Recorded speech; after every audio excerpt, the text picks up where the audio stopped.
आज जो हम लोग प्रॉब्लम डील करने जा रहे हैं जेई एडवांस पॉइंट व्यू से बहुत ही अच्छा क्वेश्चन है। इस क्वेश्चन का बैकग्राउंड हम लिए हैं, बहुत फेमस सा टाइटल है आई रोडोप से। क्वेश्चन का एक जो कॉन्सेप्ट है, इसमें एनर्जी के कॉन्सेप्ट को यूटिलाइज किया गया है, न्यूटोनियम मैकेनिक्स को थोड़ा यूज किया गया है, और बहुत फंडामेंटल बेसिक कॉन्सेप्ट जो भी आप जानते हैं ट्रिगोमेट्री में उसको यूटिलाइज करके सवाल को सॉल्व करना होता है।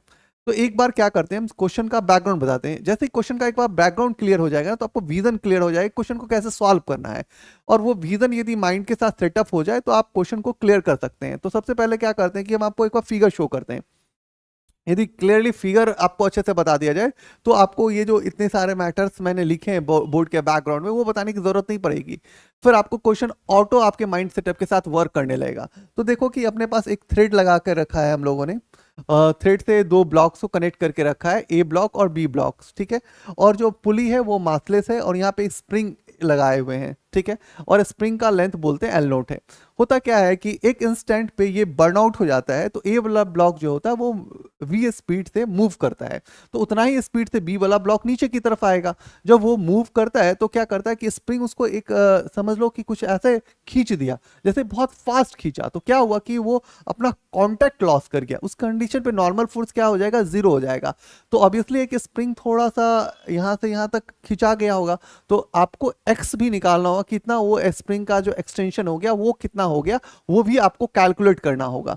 जैसे ही, और दूसरा बात है कि ये जैसे ही इस तरफ जाएगा तो ये कुछ एंगल क्रिएट करेगा, तो आपके पास थीटा भी आ जाएगा। तो एक और टास्क का बन गया कि आपके साथ थीटा भी आ रहा है, तो आपको कहीं ना कोई कंपोनेंट भी रिजॉल्व करना पड़ेगा। तो उस पारा पैरामीटर पे इस क्वेश्चन को देखना होगा, पता करना है कि ये किस वेलोसिटी से मूव किया है, वो पता करना है। एक तो क्लियर है कि बी ब्लॉक और ए वाला ब्लॉक जो है वो वी स्पीड से मूव करेगा, क्योंकि दोनों की जो स्पीड्स होंगे वो सेम होंगे।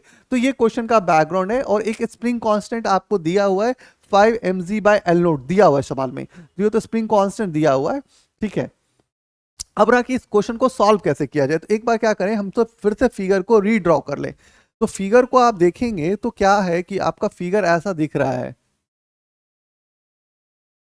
कि आपके पास पहले एक ब्लॉक था, यहाँ पे आपने उसको एक स्प्रिंग से कनेक्ट करके रखा था, और यहाँ पे टाइट करके रखा था आपने स्प्रिंग को।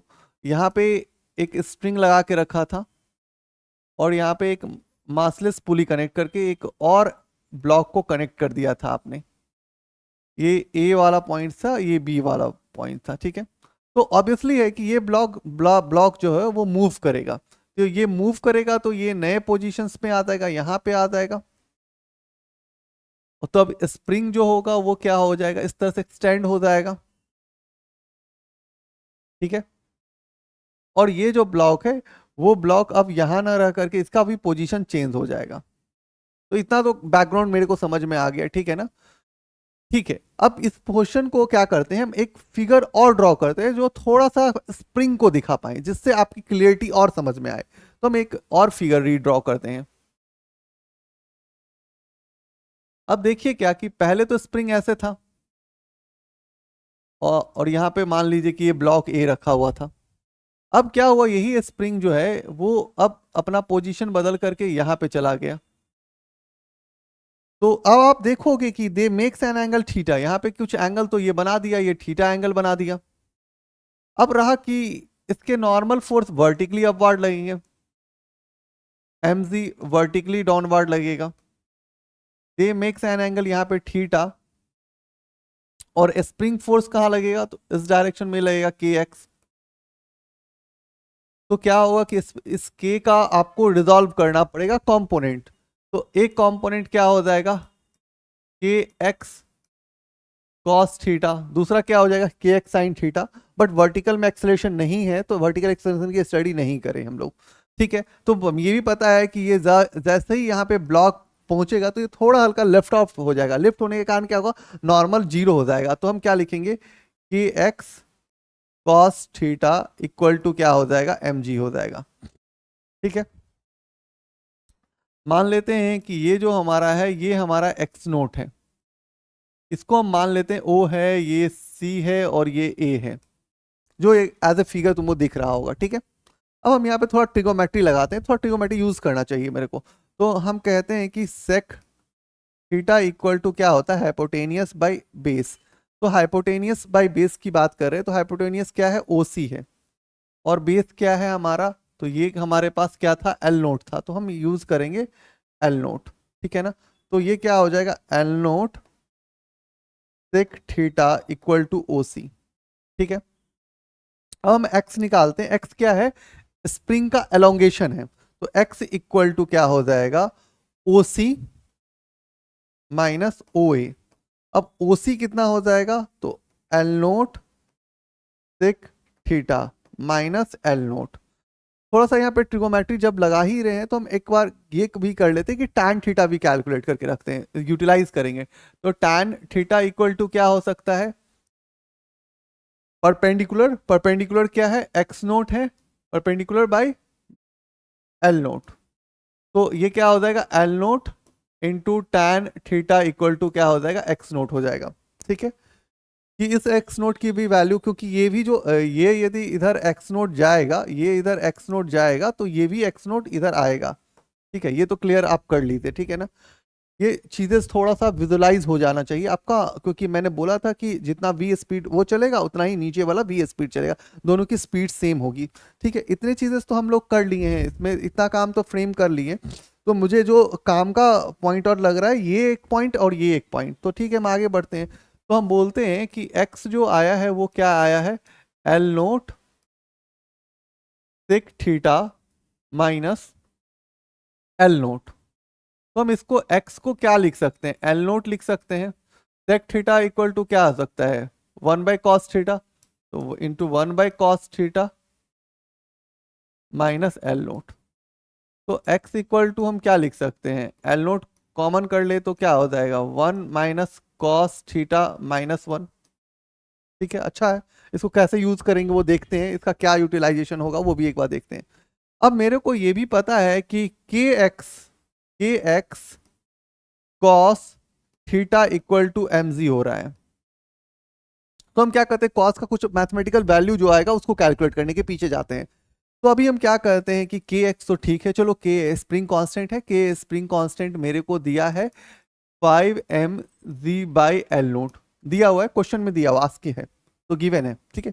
तो हम लिखेंगे 5mg/L0 इंटू एक्स, एक्स की वैल्यू कितनी हो रही है, तो L0 into 1 cos θ - 1 into cos theta equal to m g. L0 से L0 मर जाएगा, ये तो क्लियर हो गया। चलो तो अब आगे बढ़ते हैं, 5mg निकालते हैं, कॉस थीटा को इससे करते हैं, तो ये कट जाएगा, तो क्या बचेगा, 1 बचेगा, और यहाँ क्या बचेगा, माइनस कॉस थीटा बचेगा, ठीक है। यहां से mg वाला भी टर्म्स तुम्हारा कैंसिल हो गया, तो ये बच गया 1, ठीक है। तो mg भी लिखने से कोई फायदा तुमको दिख नहीं रहा, 5 ही लिखो, ठीक है। जो चीजें कैंसिल हो गया उसको कैंसिल आउट कर लेते हैं, तो इसको मल्टीप्लाई करते हैं, 5 - 5 कॉस थीटा इक्वल टू 1, ठीक है। तो 5 - 1 इक्वल टू 5 कॉस थीटा लिख सकते हैं। तो ये 4 हो गया और ये 5 कॉस थीटा हो गया, तो कॉस थीटा इक्वल टू क्या हो गया, 4/5 हो गया। तो इससे टैन थीटा भी निकाल लो, क्योंकि टैन थीटा भी तुम निकाले हो, तो टैन थीटा इक्वल टू क्या हो जाएगा, ये 4/5 है, तो ये हो जाएगा 3/4। तो ठीक है, ये दोनों चीजें तुम रखो कि 4/5 और 3/4 हो रहा है।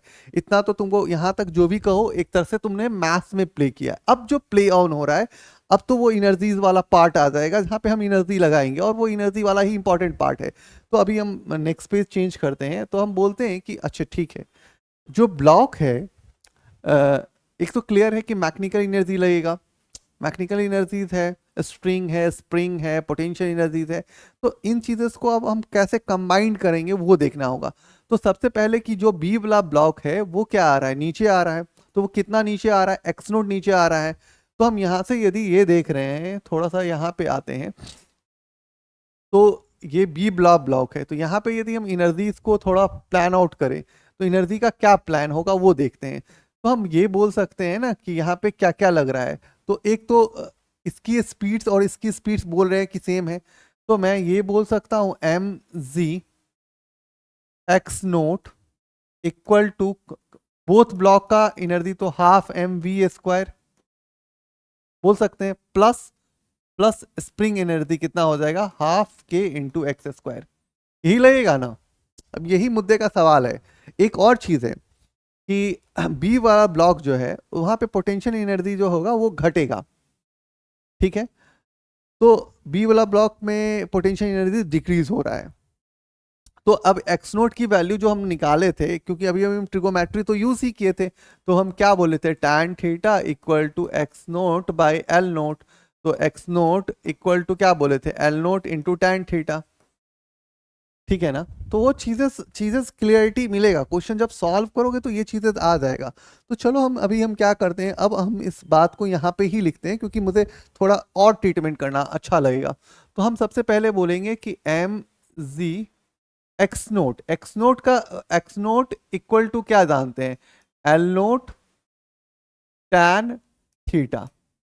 तो हम M G L naught tan theta लगाएंगे, plus kinetic energy both blocks तो हाफ एम वी स्क्वायर, और मुझे वी ही निकालना है, plus plus half K X square, ठीक है। अब हम जानते हैं कि मुझे वेलोसिटी चाहिए, तो मैं क्या करूंगा, एम जी एल नोट और टैन थीटा क्या होता है 3/4, ठीक है। ये तो कैंसिल हो जाएगा, तो हम क्या लिखेंगे, m we square plus half के तो आपको दिया हुआ है ना 5 mg/L0।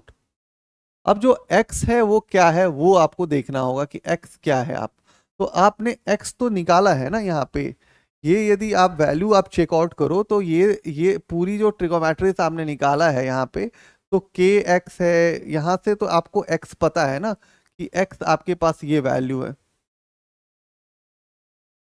ये आपके पास x है, एल नोट 1 - cos थीटा, इस तरह के टर्मिनोलॉजी में लिखा हुआ है। तो यहाँ पे यदि आप आइएगा, तो यहाँ पे आप आइएगा तो x के जगह क्या लिखिएगा, एल नोट कॉस थीटा। तो कॉस थीटा लिखिएगा, तो कॉस थीटा का वैल्यू तो आपको पता है 4/5 माइनस एल नोट और इसका होल स्क्वायर, ठीक है। यहां तक तो क्लियर आपको समझ में।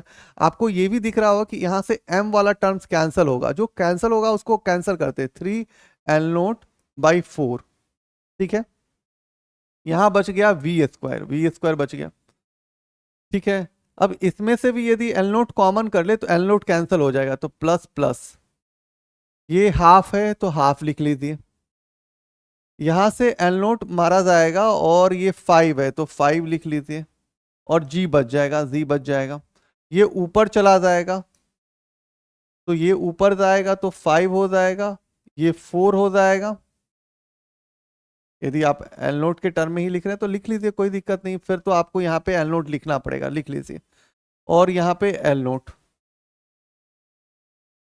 अब तो आप एलसीएम लीजिएगा यहाँ पे, तो ये क्या आ जाएगा, 3 L0/4 equal to v square plus 1/2 5g L0, और यहाँ पे आ जाएगा आपका ये L0/4 और इसका होल स्क्वायर, तो 16 कुछ हो जाएगा। तो 3 L0/4 equal to v square plus, अभी यहां से आप निकालोगे तो 1/2 5g L0 इंटू L0² / 16, तो इसमें से एक तो कैंसिल हो जाएगा, ठीक है। इतना तो आपको मैथ्स आता ही हो, क्योंकि जेई एडवांस लेवल पे बात कर रहे हैं हम लोग।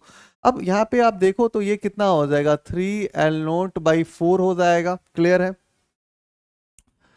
Equal to v square plus plus यहाँ पे क्या हो जाएगा 5g और कुछ नहीं, वहां से तो एक 5g, यहाँ पे एल नोट दिख रहा है, और यहाँ पे क्योंकि ये 16 है तो ये 32 हो जाएगा।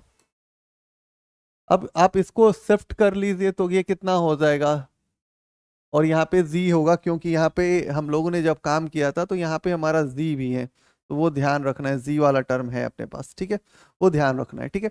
तो यहाँ पे z है, ठीक है। तो ये 3g L0/4 minus 5g L0/32 equal to v square, आप एलसीएम ले लीजिए, 32 एलसीएम ले लीजिए, तो ये कितना हो जाएगा 24 जी एल नोट माइनस 5 जी एल नोट।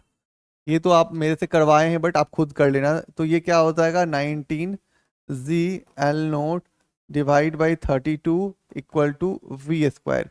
तो v इक्वल टू क्या हो जाएगा root under 19 g L naught divide by 32।